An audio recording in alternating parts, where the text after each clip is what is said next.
ମାଛ ତରକାରୀ ବାଇଗଣ ଆଳୁ ବେସନ ଦେଇକି ମସଲା ଦେଇକି ଛଣା ହେଇଛି ପିଆଜ ପାମ୍ପଡ଼ ଭାତ ଆଜି ରାତିର ଖାଇବା ଏଇଆ।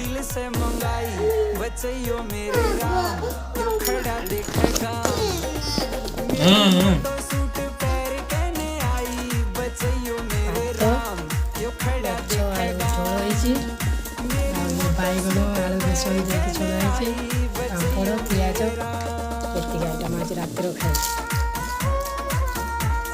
ଏଇଠି ଧନ ଖାଉଛି, ଏଇଠି ତା ବାବା ଖାଉଛନ୍ତି ଆଉ ଏଇ ସାଇଡ଼ରେ ମୁଁ କ୍ୟାମେରା ଧରିକି ବସିଛି।